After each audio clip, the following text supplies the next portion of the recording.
hopefully, before we get to any actions, we will have one. And if not, well, we'll address that then. Welcome all. I'd like to start us tonight with the Pledge of Allegiance. Pledge allegiance to the flag of the United States of America and to the republic for which it stands, one nation, under God, indivisible, with liberty and justice for all. Yes. Please take a moment.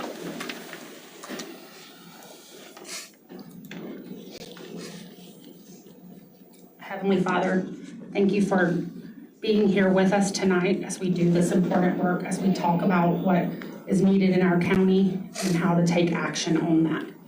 Please be with each of us as we pause and we come together with our service, spirit of service and responsibility. We're grateful for the opportunity to serve our community and for the trust placed in this board. We ask for your wisdom as we celebrate, deliberate, and get clarity, as we listen, and humility as we lead. Help us to approach each item with fairness and with compassion. And remember the people and the families behind every policy, report, and decision. Grant us patience in our discussion, courage in our difficult conversations, and unity in our purpose. We ask for your strength and for your protection, for our staff tonight, for first responders, and for community partners who carry out our work every day. May this meeting be productive and respectful. Amen. Amen. All right. First on our agenda is the approval of the minutes. Has everyone had a chance to review them? Approved. We have a motion to approve. Do we have a second? I'll second. And we have a second. The minutes have been approved from January 12th. Next up is the approval of tonight's agenda. Has everyone had a moment to look at the agenda?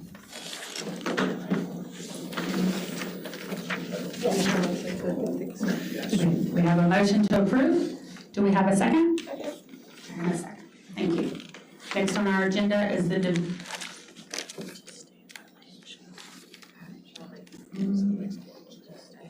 Oh, no, they don't have a form. So they're doing what they think. That's what I thought. Yeah. Like, okay. I was just making sure I was getting that. Okay. Next up is the division report.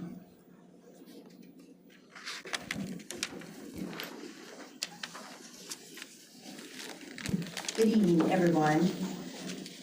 Before Megan and Ashley provide their update on respiratory viruses, measles, and vaccines, we've had a good bit of activity since our last meeting. So I wanted to just kind of do a high-level overview of measles and its impact on our region and Union County specifically, just to kind of get us to where we are today, because there's a lot of activity happening behind the scenes, particularly with our CD team here in Union County. So nothing that you don't already know if you're watching the news, unless you're under a rock. There's a lot happening in this area. So just starting from late December, we've had a good bit of measles activity in the U.S. and North Carolina, primarily related to travel and regional spread. In January of this new year, we've had cases confirmed in Cabarrus County, 2 cases on January 16th, and in Mecklenburg County, the 3rd case reported for that county on January 17th. And at that time in January, Union County was continuing to prepare, conducting surveillance and that kind of thing, including, working to collaborate and communicate with our local, state, and regional partners through meetings and, ongoing communication. January 23rd, 24th timeframe, we had a significant exposure event at a private school in Monroe, Shining Light Baptist Academy.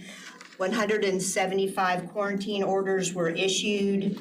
18 of those folks that were initially quarantined showed documented proof of immunity, reducing the number of those in quarantine to 157. At that time, there were no confirmed cases of measles in Union County. And at that point, we opened up our incident command structure and started meeting on a regular basis to discuss measles and our response and the changing situation associated with that. In late January, we had another public exposure to a positive case of measles that traveled through Union County. That was at Quick Trip and Indian Trail. So we sent out a public notification letting the public know about that and started our work identifying exposures with that. And then that brings us here to February. Continuing increases in the number of cases statewide, as you've probably seen. We've conducted expanded vaccination messaging and provider outreach as part of this. On February 6th, Public Health, just this past Friday, provided a drive-through measles vaccination and titer check clinic. It was very successful. It was primarily offered to public, private, and religious schools in Union County. Those are the folks that are asking the questions. Those are the parents that were inquiring about whether or not we were offering clinics like that. We're also, we have openings and availability in our immunity clinic here in Public Health as well. So we're just pushing that information out and trying to be available, offering these services to the county in an effort to help prepare for what might be coming. And that takes us to February 9th today. So we have our first confirmed measles case in Union County. In fact, it's the first one in decades, more than 35 years, which is a little surprising. So, you know, key takeaways for you to think about is, you know, the prevalence and the increase in local cases reflect a broader, more regional trend with neighboring Mecklenburg and Cabarrus counties, and obviously the ongoing outbreaks in South Carolina, including just recently a case in Lancaster, South Carolina, which is adjacent to us here. So, you know, just wanted to provide a little more background showing how much activity has occurred since the last time we met together. I know Janet had forwarded one of the press releases to you all for awareness. And I wanted to really thank and recognize all the staff within public health and across human services that are working on this issue. A lot of folks working behind the scenes, a lot of folks working long hours, making calls, working on the weekends, meeting, discussing, so that we can do the best we can to serve our citizens in Union County and be good collaborators across the region. So with that being said, I'll hand it over to Megan for the report. Thank you. Good evening. I'm Megan Troll, Community Supervisor for Union County Public Health. Just to keep in the cadence that we usually do for these reports, respiratory illness, epidemiology in the U.S. Last time we met, influenza rates were very high. It was actually a pretty significant peak for the season. Those rates have since dropped, but they do remain elevated nationally, and it looks like there could be a little secondary spike on the way. For RSV, activity has been elevated in many areas of the country, and then hospitalizations are also significantly high for infants less than 1 year of age. And then for COVID transmission, it's elevated in some parts of the country and it's growing in the southeast. But relatively to other years and comparatively, RSV and COVID rates are pretty stable. And this is just a graph of the percent tests positive for respiratory viruses, and this is nationally. In the blue there, you can see that significant spike of flu in January, and towards the end of that graph, you can kind of see where it's elevating again, and that's all the preliminary data we have coming to another little spike there. So for respiratory illnesses in North Carolina, viral rates for wastewater monitoring are pretty stable, pretty low. Again, in the green in the graph here, you can see that big spike in January for flu A, which is what we were seeing across the nation as well. Inpatient admissions and ER visits also appeared to spike that same week. Influenza illness positivity was 17.2, which is very high. And these rates, again, have decreased over the last few weeks, which is reflected here. So just a little overhead data for measles across the U.S. In 2026 so far, there have been 733 cases confirmed. 727 cases were reported by 20 jurisdictions, so 20 states. 6 of the measles cases were among international travelers.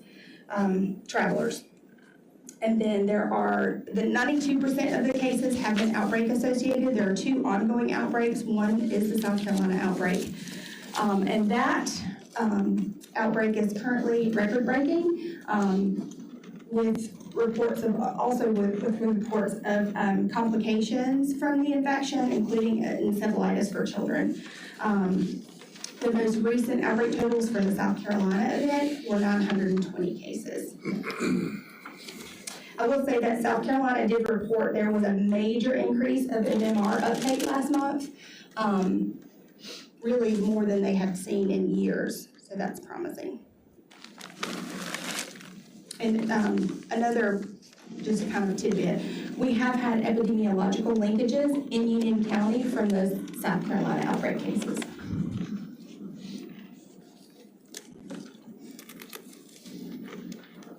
And then this is just a graph of the weekly measles cases by rash onset date, and that's kind of, it's going by week. You can see the big spike there at the end, towards the end of last year and beginning of this year, with the bulk of those being associated with that South Carolina outbreak. The February 2025 spike there is related to the Texas outbreak.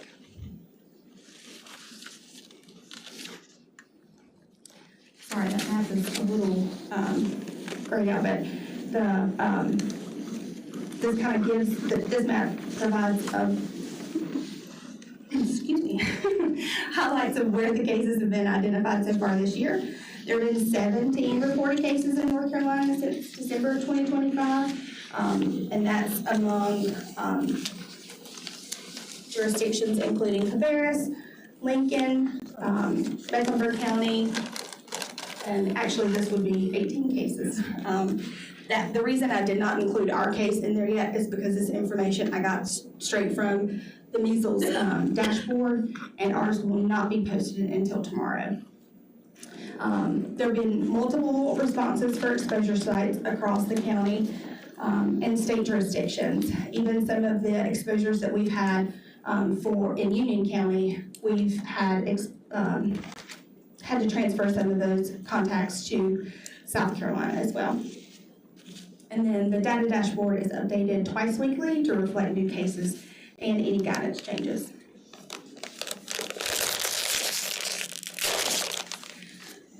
So as Tracy made you aware, on February 8th, we confirmed our first case of measles, and then all available data indicates this is the first case within the last 35 years. Upon initial investigation, there's no epidemiological link to any other known measles cases. This may be a sign of community transmission. We don't have enough data right now to support that. There were no reported exposure sites other than where the patient was seen for testing, and this child did not attend any Union County schools, which was good news. And then Tracy did mention the Shining Light event. All of those that were quarantined, they will resume normal activity on the 11th. And there have been, after we identify these cases, we check in with them regularly. There has been no secondary cases that we found from that exposure, which was a pretty significant exposure. So for preparedness, as Tracy mentioned, we have hosted a drive-through clinic. We're working very closely with state and community partners to share information, even tips that we've learned so far from our responses, so that future exposures will be more efficient and effective.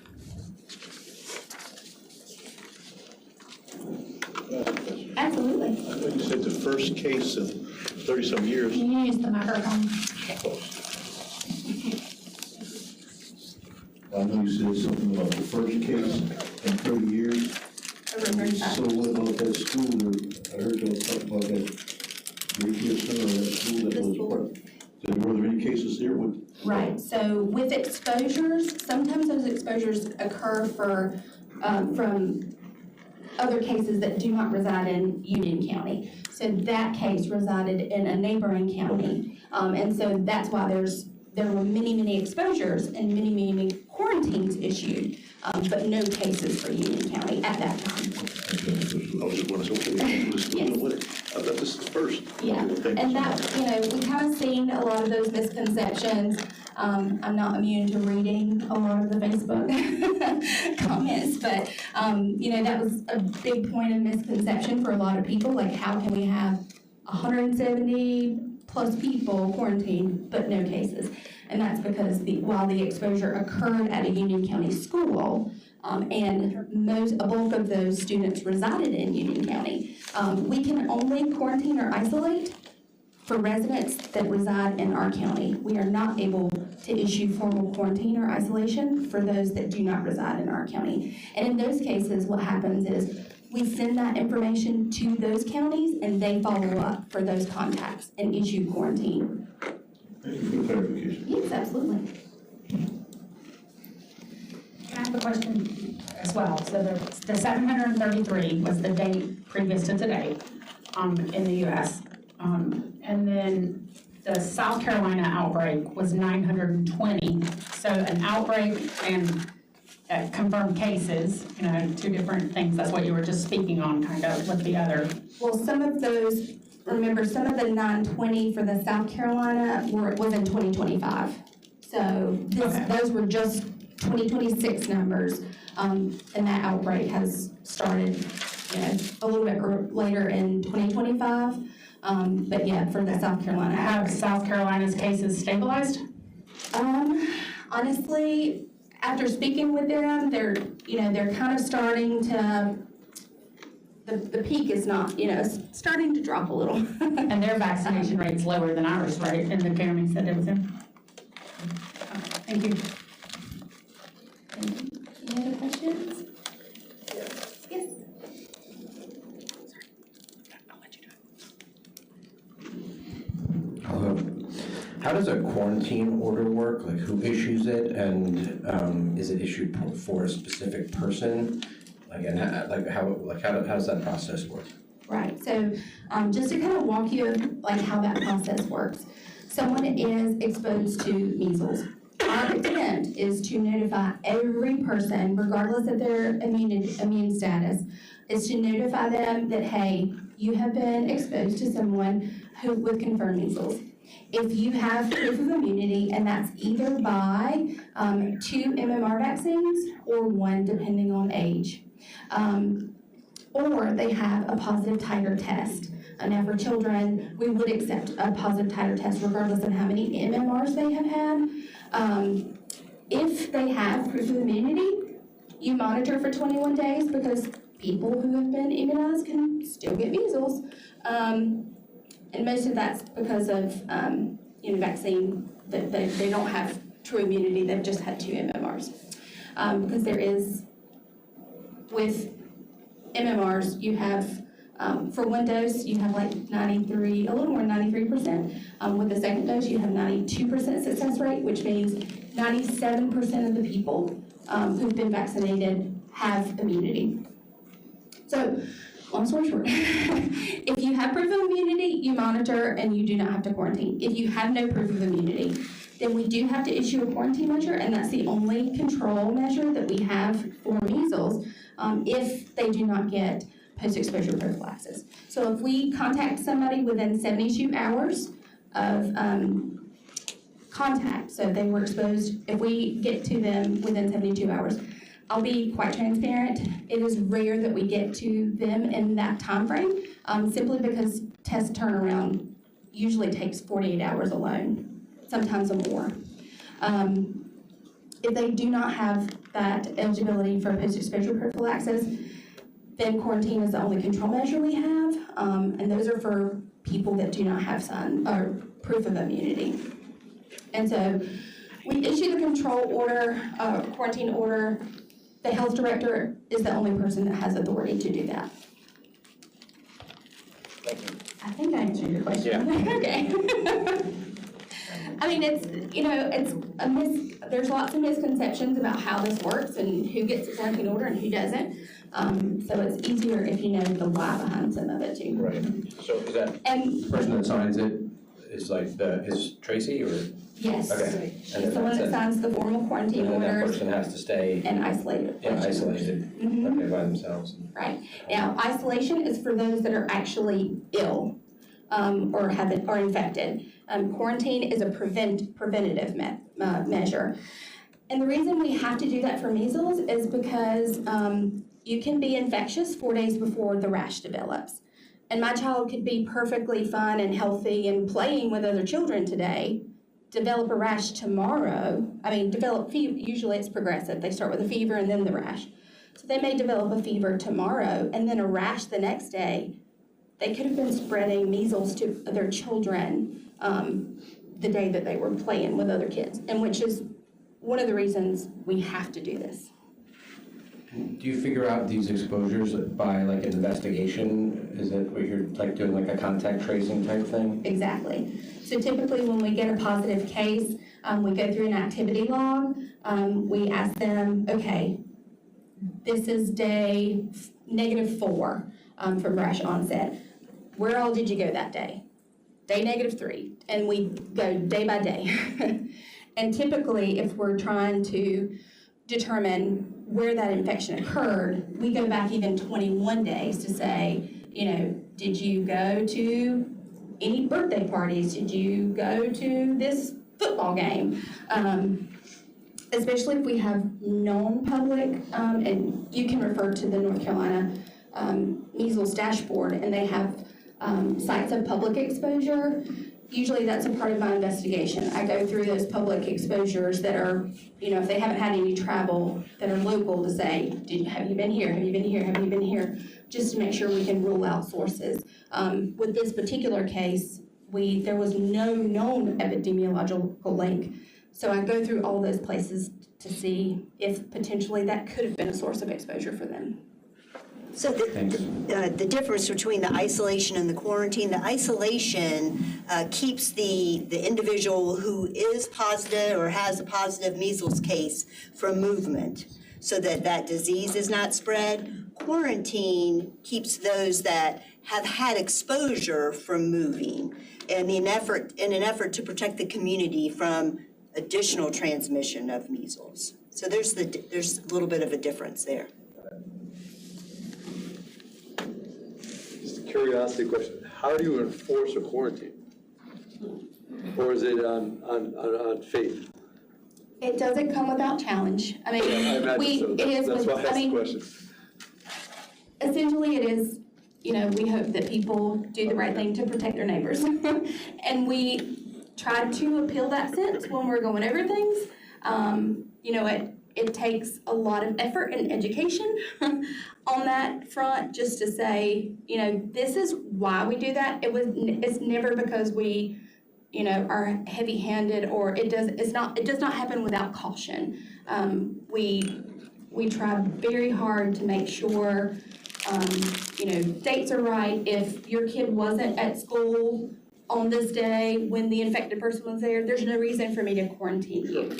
So we make sure we do our due diligence. I'm just curious, because I know that would be tough. But it is, yes, essentially, and honestly, we don't get that information unless somebody reports it.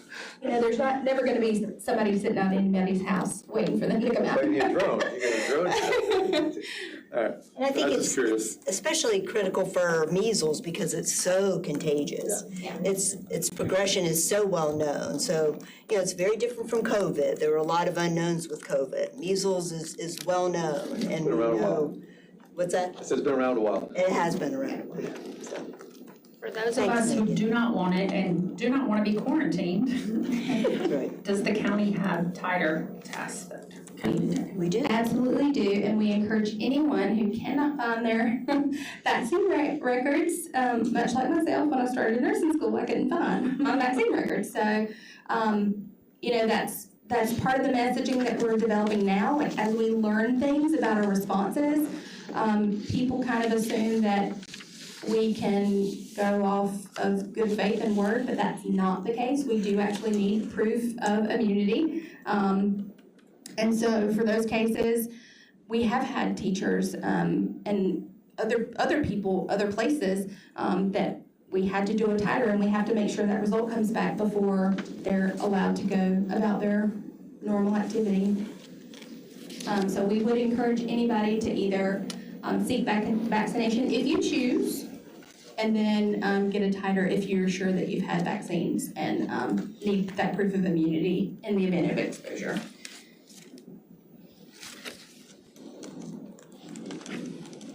Any other questions? Thank you so much for your time.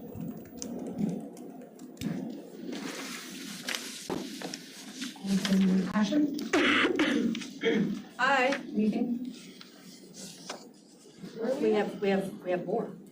But wait. Oh, you're just going around I with the thought that's why you called on me. That's why I was like, wait, I have Karen.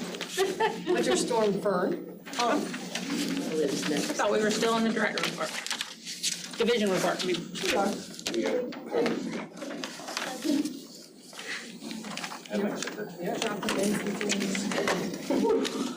I thought I forgot to do something. Hi, hello, I am, is this thing on? Nope, now it is. Hello, Jason Gurian, the Emergency Preparedness Coordinator for Human Services. And I was just asked to give you guys a brief update on, or a brief overview of our general shelter activation, reference to Winter Storm Fern, which was the lesser of the two winter storms that occurred, the first ice storm. Quick background. Technically, Union County Emergency Management is responsible for the coordination and overseeing of the sheltering program. Because Human Services had such a huge role in that in that process, we kind of absorbed not really the responsibility, but the management of that program in 2023. The Red Cross came to us in 2023 and said, hey, we kind of ran out of volunteers as much as we used to have, and we're worried that if we have to open up a shelter, we're not going to have enough people. So we started to create a sheltering team here in Union County. Ashley Lance had already had a skeleton program in place, predominantly because of, is it statutory requirements to be provided in a shelter? So she already had a small contingency of people that were there. So we took Ashley's foundation and we just built upon that. So I think you had 16 to 20 people on that team, and Two teams of 15. What's that? 2 teams of 15. 2 teams of 15, so 30, and we basically just increased that to around 100 is what we were looking for. So as I said, after COVID-19, the Red Cross came to us and required us, or told us that we needed to figure out what to do. And that's exactly what, Jackie, Ashley, myself, and the emergency management team sat down and did, so that we could open up a shelter, ensure that it had proper staffing, and eventually, hopefully, turn it back over to the Red Cross. While, again, Union County Emergency Management's ultimately responsible for that decision, he basically turns to me and says, hey, I've pushed the red button, go forth and do your thing. So we developed a staffing model that will support up to two shelters operating 24 hours a day for 2 days comfortably. Now, knock on wood, hopefully that 2-shelter environment we would never have to do. So hopefully we could operate a single shelter for up to 4 days without any assistance from the Red Cross. So we operate either independently or alongside the Red Cross. What we do is we have a Red Cross managed shelter. Everything that we do mirrors everything that the Red Cross is going to do when they come in, with the ultimate hope or goal of their staff coming in and replacing us. So they have promised us only one person in 72 hours. So you have to think, if you have a major event like a Helene or an ice storm or a hurricane, all of the assets and resources in the North Carolina area are already taken. We're asking for assistance from other states, other regions, to come in and assist us, and they tell us about 72 hours is the window of opportunity for other regions to come in and assist us. So we have to be able to staff up to 72 hours without any assistance from outside Red Cross agencies. As I said, when the Red Cross does come in, they will assume lead operational roles, and we just continue our support assignments. The more Red Cross people that come in, the fewer Union County employees need to be operating in the shelter, and the faster we can get back to normal daily operations. So we've structured our staffing so that we've opened it to 100 trained team members. We've broken that down into shelter managers-ish. We have registration staff, just a general staff of, we call them fun food and I can't remember. Oh, dormitory. So the sleeping people, and then the people who are responsible for feeding, and the people who are responsible for entertaining the kids. So we've broken those down. It's about 25 people per team. Obviously, we don't need 25 people in a shelter. We're taking into consideration people who may not be able to come, people who are on vacation, et cetera, but we have that flexibility to fill those key roles with our team members. So we opened up the task force in early 2024 for recruitment within the county. So at current, 73 out of our 100 possible positions are filled, with Human Services making up 75% of that team. We got 22 from DSS currently, 11 from Health, 5 from Business Ops, 18 from Transportation, 4 from Community Support and Outreach, that serve on a variety of different teams within the sheltering structure. Most of the people are operating as shelter managers or supervisors who are Human Services employees, with the exception of Transportation. I think I have 3 from Transportation that have supervisory roles, and the rest operate in the dormitory setting. The rest of the county lays out 1 from Water, 3 from Tax, 5 from the Library, 1 from IT, 1 from DWI Court, 1 from the Manager's Office, and 1 from Budgets and Grants. And that makes up our 73-person team. So for our timeline of events, January 19th, Brad told us there's something on the horizon. Every time there's something on the horizon, our brains start thinking, what's going to transpire here? Well, when you guys watch Brad, right? Brad tells you about 3 days out is where you got to start panicking. That's where the snow and ice meter goes up.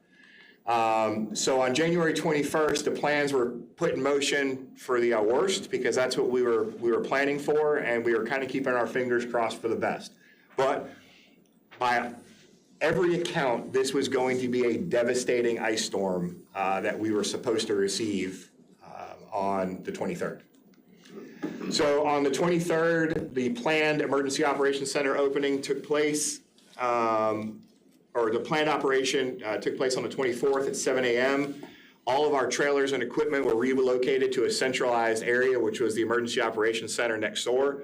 This just allowed us, our number one shelter that we're always going to try to open is Monroe Middle School. It's the only one that has a generator. It's the only one that's going to have power and heat should everything else go down.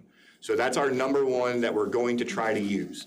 The trailers were moved from Progress over to the Emergency Operations Center, so that if I couldn't get there, one of the other EOC staff members could get the trailers to the appropriate location without having to drive all the way out to Airport Road in the ice to go get them.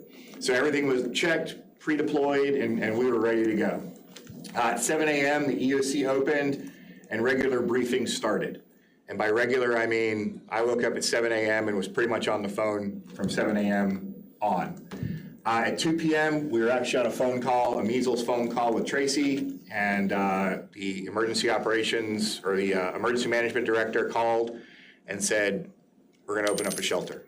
And he said he wanted the shelter open by 6 p.m. So that gave us 4 hours to open up a shelter.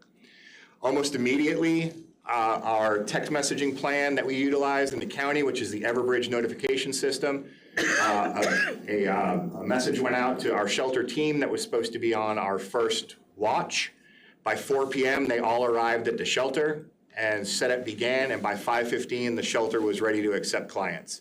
That includes, and this is not an easy task. Number one, everything needs to be moved in, but number two, the fire marshal's office and the environmental services or environmental health needs to come in and do a full inspection. So that's an inspection of the kitchen area, the bathroom area, all the toilets. It needs to, there's a lot that goes into it. There's a big giant form that both of them have to fill out and then approve us to utilize the shelter. So the fact that we did it in an hour and 15 minutes was actually pretty remarkable. We actually received our first client that night, or early in the shelter opening, and then one a little bit later on that night. But as you can see on there, that first operational period was 15 hours. The crew came in early and spent the entire night. We had 10 staff on duty. Obviously, we don't know how many people are going to show up in the shelter, so we staffed it as if we were going to have 30 or 40 people. We had 4 American Red Cross staff assist with setup, and then they all left and one stayed overnight. And then as I said, we had 2 clients. The next morning, we had 12 operational hours, 10 staff members, 1 American Red Cross staff member, 3 clients, and we maintained that 3 clients until we closed the shelter on the 27th. By the 26th, it was clear that we weren't going to get any additional, we weren't expecting any additional shelter clients to show up. So obviously we culled our staffing down to 7, which was pretty much the minimum that we could have operated at that particular point. The only reason it went back up on the 27th is because we had to clean up, and I wanted some extra hands there to help clean up because, that's not the fun part. But we maintained our staff 24 hours a day. Unfortunately, the Red Cross wasn't able to provide a whole lot of assistance just because their numbers weren't there, and they had a bunch of other shelters that were open up in the region, so a lot of their staff was elsewhere. One of the great things about our Union County program is it's much different than any other county. The other counties rely, with the exception of Anson, rely heavily on the Red Cross, so a lot of their staff has to go to Cabarrus or has to go to Gaston or Lincoln. We can pretty much keep our own shelter open without them. So that's pretty much it. Does anybody have any questions about the shelter? Yes, ma'am. I have 2. Absolutely. So if you have clients there at the school, when school goes back in, how does that work with the students? It's the most sophisticated dance you will ever see in your entire life. So there's a couple things that go into it. Number one, we have to give all of our clients 24 hours notice before we close the shelter. Number two, we are required to put them back into the same level of housing or type of housing situation that they had prior to them coming to the shelter.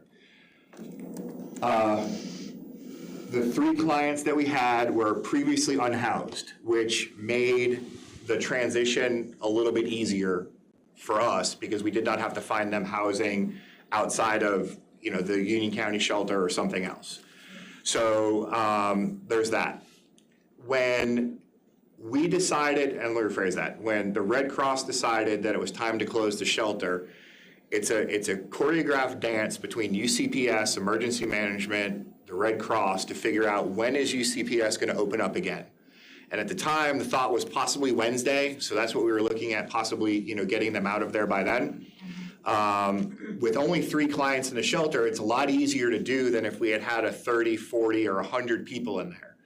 If there were 3 clients in the shelter who needed to be housed elsewhere, 3 clients, the Red Cross can find a hotel for them. 100 clients, we can't find, 30 clients, they can't find a hotel for them. So it becomes a choreographed dance. In the event that the shelter was required to stay open longer with a higher population, unfortunately, Monroe Middle School would have been probably shut down at least for another couple days while we tried to sort out where to put those 30 individuals. who could not go back to their homes. And the type of clients would be if someone was at home needing electricity for like oxygen or some, any kind of medical device that it may go out Yeah, there. so one of the driving forces for the decision to open up a shelter was the 911 center started receiving phone calls early that morning from people who were on oxygen concentrators and several who had LVADs, the left ventricular assist device, and they were concerned about their batteries.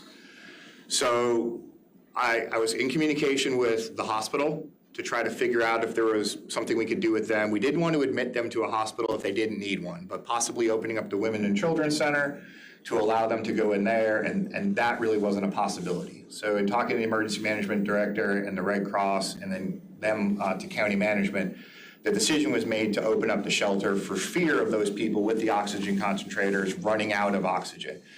Typically, they have like a D cylinder or an E cylinder as their backup, and at 3 liters, that's going to last you about an hour and a half to 3 hours at most. So there was a big concern there, and that was really one of the driving factors for opening up that shelter. We have a functional and access needs registry, which is open up to any Union County resident, and it's for anyone who has any type of challenges in a sheltering atmosphere. Now, the unfortunate part is we only have about 114 people who are on that list right now. I contacted every one of those people either by email or by telephone to discuss with them what the situation was going to be if they had to evacuate. People who are on ventilators, specialty hospital beds, things that we cannot handle in a general shelter, we're told to go directly to the emergency room. Those addresses and names were passed along to Union EMS so that they were already aware of that predicament. The people who are on oxygen concentrators were told they are more than welcome to come to our facility. However, they must bring their own oxygen concentrator because we do not have any. And if they were to come, we would have power for them. So they were instructed to do that. And then there were some other, one-offs that were here or there, and they were just told either come to us or you have to go somewhere else. But the number one thing they were encouraged to do is find a relative or a friend who had a generator at their house and please go there. Because if it was as bad as they were expecting, I couldn't guarantee that we could come get you. I couldn't guarantee we could get an ambulance to you. So we are encouraging pre-evacuation. As it turns out, none of the people who called actually came to the shelter, which was great. And the power outages were limited during the storm, but that was one of the driving factors for opening up that shelter. Thank you. Yeah. Thank you. Any other questions? It's okay. It's easily done. I'm very quiet. What are you laughing at? Any other questions, guys? Outstanding. I have a pot roast waiting.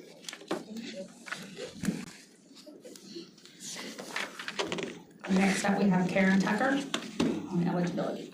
I'm gonna be the oddball and stand, if that's okay with y'all. I will also add that Karen Tucker was the life of the party in the shelter. She was my first shelter manager there when we opened and got everybody through the day, or the night. Thank you. I tried, Jason. Karen, you're the best. Yeah. So yes, I'm Karen Tucker, the Division Manager for Economic Services here at DSS. And Ashley asked me to come and talk to you guys a little bit about some of our accomplishments last year, which is one of my favorite things to talk about. And then some of the things that we are looking forward to in the next year to 2 years. Actually, I don't know if we're looking forward to them, but we're looking at them. We are forward-looking is what we're doing, not necessarily looking forward. So calendar year 2025, am I in y'all's way? I don't want to be in your way. I wanted to give y'all just some numbers so you can see what we do in economic services. In our adult Medicaid program, we serve on average 10,405 participants every month. And those are individuals in our county who receive adult Medicaid services, long-term care services, special assistance services through us. Child care subsidy, we have 213 on average per month.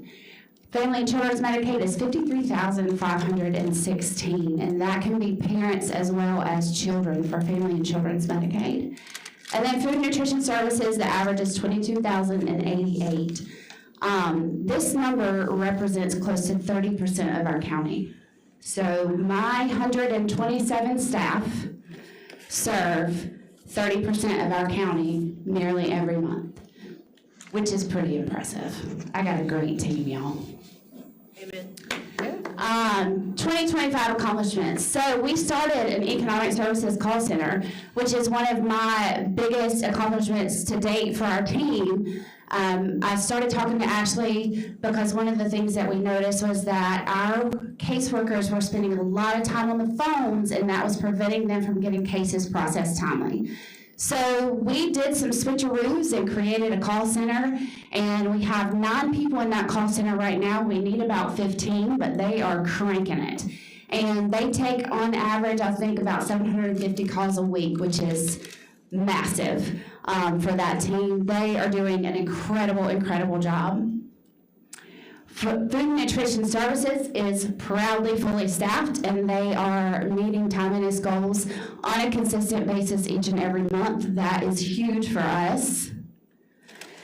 We just recently developed an admin team for economic services. So I did another reorg just recently in economic services, and I took all of our technicians who are our admins and put them on one team, because what I was seeing was that we were passing a lot of information back and forth in between the programs, and the administrative teams were all doing the same thing, but they were passing it to somebody else to do the same thing again. So we are working on right now streamlining this team and cross-training them so that they can better back each other up. That team has about 12 people on it right now, plus a supervisor, so there's 13. And this just took effect this past Monday. But they are working hard to get some things planned. We're meeting on Wednesday to work on SOPs for them, so we're super excited about having this team for us. Medicaid programs met their timeliness goals 10 out of 12 months last year. 2 of those months, I want to note that they were during our open season for the marketplace, and I know I talked to you guys a little bit about that last month, but in case you weren't here, when the federal marketplace opens for applications and for people to sign up for medical insurance, all of those applications have to come to us. So whatever county that person goes on to get the insurance, whatever county they live in, it has to come through us. We have to screen it first. If they are eligible for any other federally funded programs through Medicaid, we have to give them Medicaid so that they don't do the federal insurance. So we get about 700 apps a week during that time period, and that typically we start getting them December, and it lasts through sometimes March into April. When normally we get 700 apps a month, now we're getting 700 a week during this time period. So it's huge. It's a lot on us. So the only 2 months that we were not timely were during that season. Okay, HR1 and SNAP, which is FNS. HR1, AKA the Big Beautiful Bill, as most of you are aware, is implementing some new rules for a lot of different programs, and most of those programs are in my shop. So for food nutrition services, HR1 now has a benefit cost share requirement for states based on payment error rates, and I'll come back to that on the next slide. So if you don't know what I'm talking about, just sit still for a second because I'm going to explain it. For fiscal year 27, there is a reduced federal administrative match to 25%. So right now, basically, let me explain this to y'all the easy way. If it costs $20,000 for an employee, the federal government gives us 50% of that. So they give us 10%, $10,000. Now they're only going to give us $5,000 once this goes into effect. Expanded ABOD work requirements. So ABODs are able-bodied adults without dependents, so single people who are able to work. They're not disabled. There are some rules around homelessness. If their homelessness prevents them from being able to maintain a job, then they have been exempt. So a lot of those rules are changing with the Big Beautiful Bill, HR1. Changes to non-citizen eligibility. Previously, there were some rules based on what their citizenship status was. So if they were parolees or refugees, they had eligibility rules that if they met those requirements, they were able to receive SNAP benefits. A lot of those are getting ready to change for those clients. And then changes to limits on deductions and allowances. There is a shelter cap, so our food nutrition services clients are able to deduct, we're able to reduce their income by using their shelter expenses or their childcare expenses, and a lot of those allowances are getting ready to change for them as well. So, going back to the previous slide where I talked about payment error rate. So this is benefit cost share impacts. Union County issues approximately $3.5 million in SNAP every month.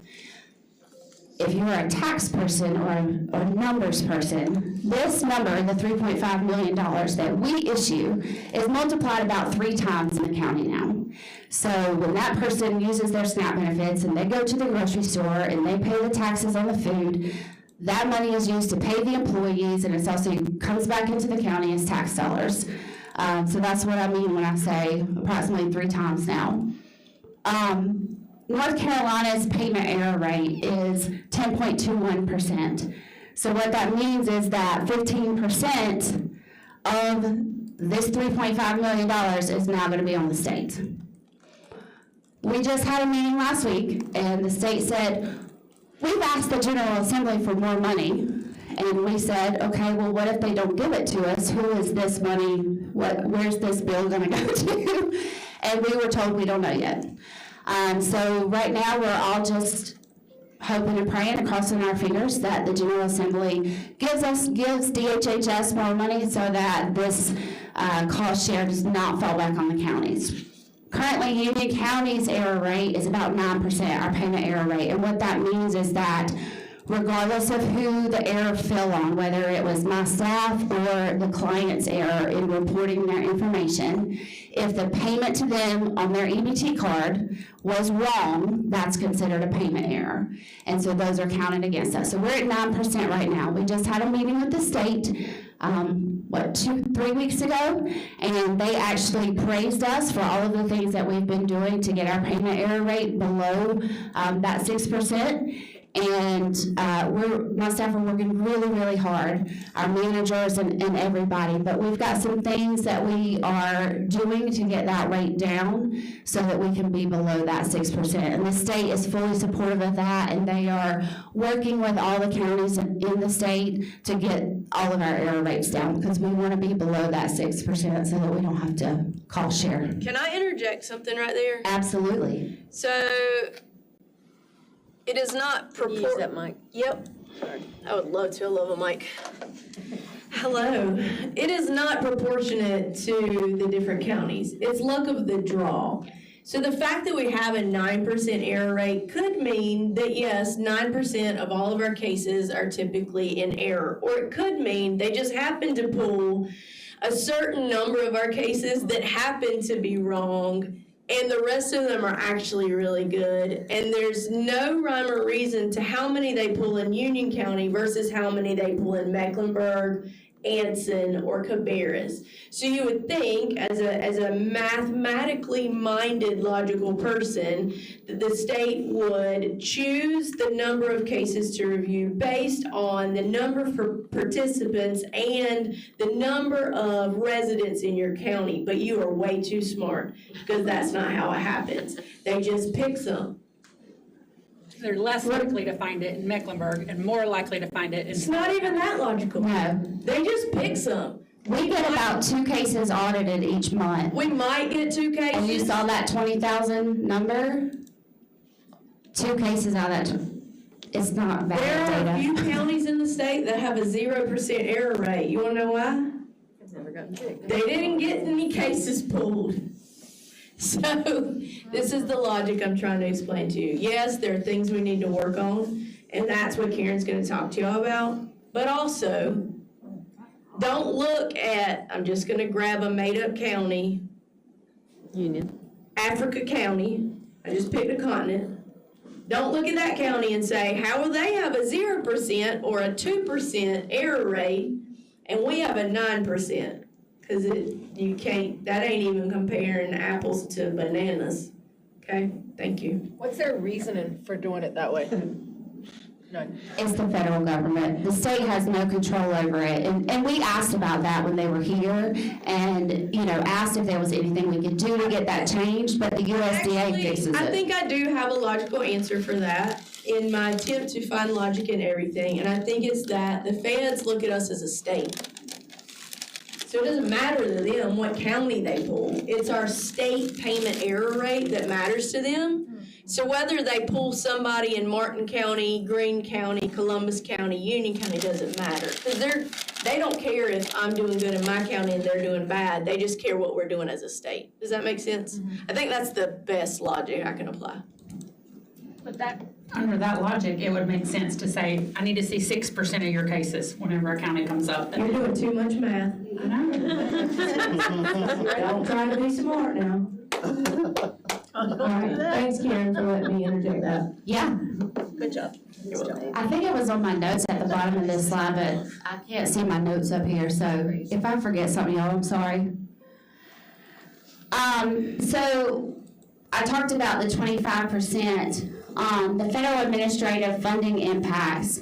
This is state and counties will now pay the 75% of administrative costs for SNAP, and what that means basically is employee salaries and anything related to the operations of the program. Before they were paying 50%, and now they'll be paying 75%. That's a huge increase. And the state estimates that their costs are going to increase by $16 million. County administrative costs across the county are going to be across the state are going to be $67 million total for all 100 counties. They are asking for those additional funds from the General Assembly to help cover those increased costs, and don't have a plan for if they don't get the money yet. Moving on to Medicaid. So most of the Medicaid changes take place starting this year over the summer. The first one that we are going to be dealing with is elimination of federal matching funds for emergency Medicaid services. That's not going to affect our staff as much. Emergency Medicaid services are Medicaid services for clients that would be eligible for expanded Medicaid, but due to their citizenship status are not eligible. So let's say we have a parolee who would otherwise be eligible for expanded Medicaid, and they have an emergency room hospital visit and they stay in the hospital for 3 days. They can come in and apply for that emergency Medicaid. We send all of the information off to like a clearinghouse. They go through it and determine that yes, this client is eligible. They send it back to us and say approve them for 3 days. The federal government was matching those funds for the state payments for those services, but now they are not going to. They will no longer be matching those funds, and rules for emergency Medicaid are changing. Medicaid expansion work requirements. This one and the next one are the ones that are going to create the most work on my staff.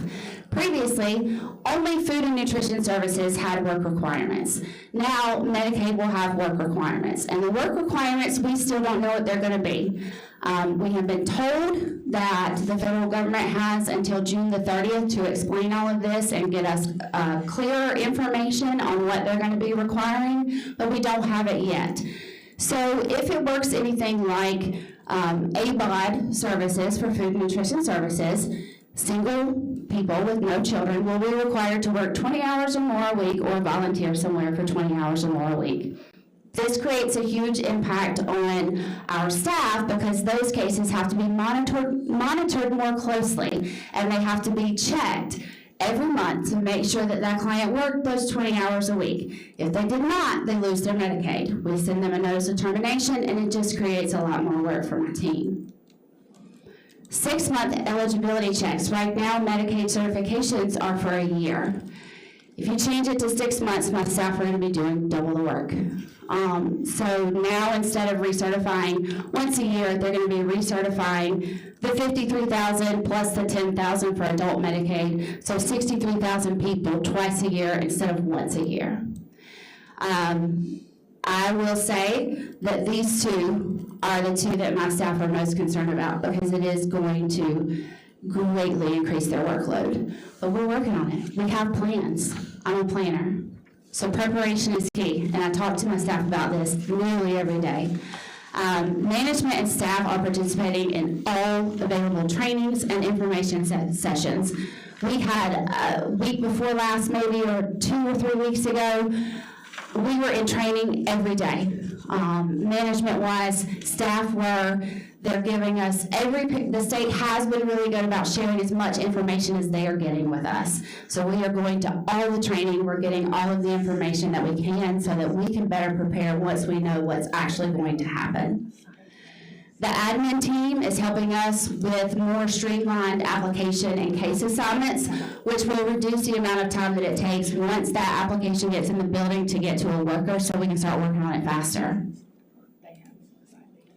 F&S, error analysis and focus on problem areas. So I've been doing some analysis of our second-party reviews and of our cases that are randomly pulled from the state that they're using for our payment error rates, and we're doing a lot of targeted training and targeted individual training. I'm putting all of my seasoned staff back through training. So a lot of my staff in food and nutrition services specifically never received formal training when they got here because they are the most seasoned staff. We started our formal training program in about 2016, and every year it's just gotten better and better. So we're pulling those staff off the floor 1 or 2 at a time, and we're putting them back through the full training program to help them reduce their error rates. And then individualized worker training. We had a worker or workers who struggle with citizenship determination or income determination or deductions for housing and child care expenses. So we are pulling them aside and giving them specific targeted training. Our lead workers are working with them individually to figure out what works best for them so that we are really focused on that person and their needs and getting them to where they need to be. So we are doing a lot of individualized worker training right now. Supervisors are jumping in and helping just so we can get everybody where they need to be. And then client education. That is, it's key, but it's the hardest of everything because our clients, they don't understand what's going on. They, some of them assume they're just going to lose their benefits, and they're not. They just may have to do something a little different. Their benefits may drop if they're on food and nutrition services just because those deductions are changing and income guidelines are changing. So we're really trying to focus too on having our staff educate those clients when they come in the building, when they talk to them on the phone, giving them as much information as we can so that they can advocate for themselves. And then we're also requesting 2 senior eligibility specialists in F&S for fiscal year 27. What we determined when the state was here, every case that has 5 or more people in their household for food nutrition services has to be second partied. We are unable to do that at this time because we don't have the manpower to do it. So we are requesting 2 senior eligibility specialists so that they can review our cases and help us reduce our payment error rate because we're reviewing our cases. That's it. Questions? Yes, I have a question, Karen. I knew you'd have a question. First, I want to say thanks for a great presentation about those numbers. And I remember last year, Ashley was talking about that we were down, and so it's great to hear that y'all are fully staffed. The one question I had though, I was wondering, since Medicaid expansion's been on your belt, I was wondering, okay, we know that I just application numbers or demand on economic services, but I was wondering when those numbers increase in Medicaid expansion, and what keep me to ask that question because it seemed like the money you were saying, 3.5 million per month, it seemed like it went up. I know I've been gone a long while, but I was wondering, when that Medicaid expansion number started to increase, did it also increase those SNAP numbers too? Because maybe some people may have been, apply for Medicaid expansion, okay, I might be eligible for SNAP. So there's some of those numbers that they increased because of that? Yeah, so prior to Medicaid expansion, we were averaging 15 to 16,000 participants a month, and now we're averaging anywhere from 20 to 22,000 in food and nutrition services. When someone goes online to apply for benefits, they can select food and nutrition services, Medicaid, Work First, they can pick all the services. And so when we had community members who were going online to apply for expanded Medicaid, they were also selecting food and nutrition services. So we saw an increase in both sides. Yes. Would you happen to have the numbers for the Medicaid, like how much it's gone up from 24 to 25 and a prediction for 26? Just the Medicaid expansion? The number of participants? Yeah. I don't have it on me, but I can get it to you. Okay. Because it's on our, do y'all still get do they still get the monthly number? Okay, yeah, I can email it to Ashley and send it out. There's a public website that has all of the Medicaid expansion numbers on it, and I will send that to, we'll send it out. Janet, who will send it out to the group. Is that better? Yep. So it also shows the number of applications to or average number. You can break it down. You can look at every different county. Within the county, you can break it down by all kinds of things. Age, gender, like it's amazing what you can pull from it. Thank you. Will HR 1 impact the match from that expansion? Because it was a front-loaded match on our expansion. Right now, they're not touching Medicaid administrative dollars, except the emergency Medicaid. So we are hoping no, but like I said previously, we are still waiting on the federal government to tell us exactly what this stuff means. The state has a lot of questions. They are sending people there all the time to advocate for us. Other states are doing that as well because they have not been clear on what the guidelines are going to be and what all of these changes actually mean. When they changed the criteria on the emergency Medicaid, did they also change anything on Cap C and Cap DA to where? No, not that we have been informed of. And I say all of that with a grain of salt because we're still finding out new information almost daily. Keeping up with the changes has been difficult for us. We had a FNS webinar one day, and the next day they sent us a thing negating what they had told us the day before because they got additional guidance from the federal government. So right now, they're not touching that. And I hope that they don't, because that's already a very difficult service to get. Yeah, so if someone gets inaccurate information on that and gets screened out, because they haven't been hospitalized in 6 months, instead of looking at all of the pathways for it, who is the person that they go to? They can call me. In our county. Yeah, they can call me. But the screening should still be the same right now. No Medicaid changes have taken place. So the screening should still be the same. And I may know who you're talking about right now because I'm pretty sure somebody's contacted me. Yes, Ashley. I just sent the link to everyone. I thought if you had questions, then I'm not doing my job. Let me ask a good one. I'm just I do have one question on the cost share sheet. Yes. On page 27. 9 states who have 0% cost share. Yes. So is it a penalty when they're because they went to 13% on their errors above? Hold on, let me go back to that so I can Just curious. look at it and see which. Are you talking about for payment error rate? Yeah, payment error rate.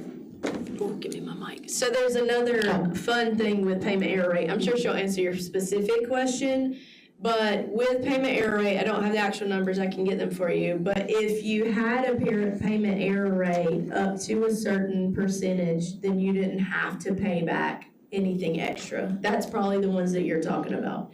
If you had it between whatever that cutoff was to, let's say, I think it was 10. Y'all like that accent? 10. We're in that range, and so we have to pay back quite a lot if we don't get that down. If you're above 10, they give you 2 years to get your act together before you have to pay. So That North makes a lot of Carolina, sense. so No. honestly, North Carolina thought, and it was logical, should we just really screw up a little while so that we get above 10? Because then we get 2 years to work on reducing our payment error rate. Do you see how that incentivizes trash work, is what I'm gonna say.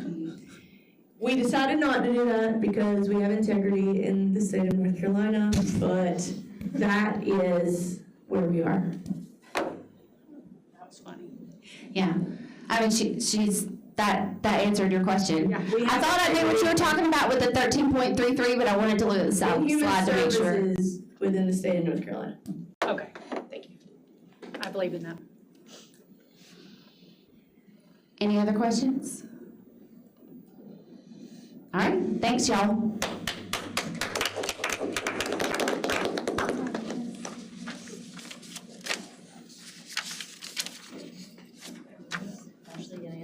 Actually, I do have a question. Yes, sir? So based on what you're saying, you're either good or you're bad. Yeah. Leads to 0%. But if you're bad, you have 2 years Yeah. to fix it. That's how What it happens if is. you don't fix it? After 2 years? If you don't, then you have to pay back even more. Like, yeah. But they haven't figured out that number yet? no, not that I know of. Okay, that's just curious. Yeah. But has anyone ever had to do that? Or No, because all of this is brand new, and we're just Yeah. trying to, Education, you we're get. just trying to put math into a world full of non-math. We've never had cost share before. States have never had to pay a portion of the benefits. And HR 1 is requiring states to pay a portion of the benefits issued to their citizens. Yes, and we won't debate what the pros and cons of that, but I think that we can all debate a little bit on the fact that we should at least get a little more time to figure out how to do it best, but we're not getting that, so we're just doing the best we can with what we have. But I was gonna say, as my additional follow-up before we close out the meeting, is that after hearing this riveting presentation about how unstressful it is to work at DSS, if any of you would like to apply with our agency, we'd love to have you. And call me when you apply, so I know to look for your application. Specifically Earl Fords, who has tons of experience in that, so thank you. Our life is nice. I also did just want to mention, I know that Stephanie and Jackie provided an update last month about the opioid settlement and the funding for that, the request for applications that the county is going to be putting out, and the plan for that is, I believe, tentatively for that to be released within the next week or so. So if you know of people that will be interested in that, please keep your eye out on the county website, and we'll try to share that as well. But or send them our way, and we can make sure that they get a copy of that when it comes out.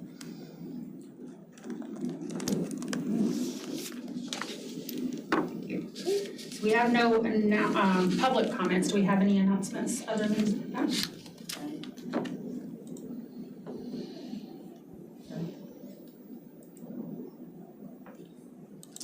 We have no announcements. Do we have any motions? I think we do have one. Oh, Yes. Hello. Continuing with my positive forward motion of announcing great wins by the Union County Veterans Service Office, I just want to let you know that the VA frequently sends out forms to people to kind of re-up their benefits, if you will, while we're talking about benefits.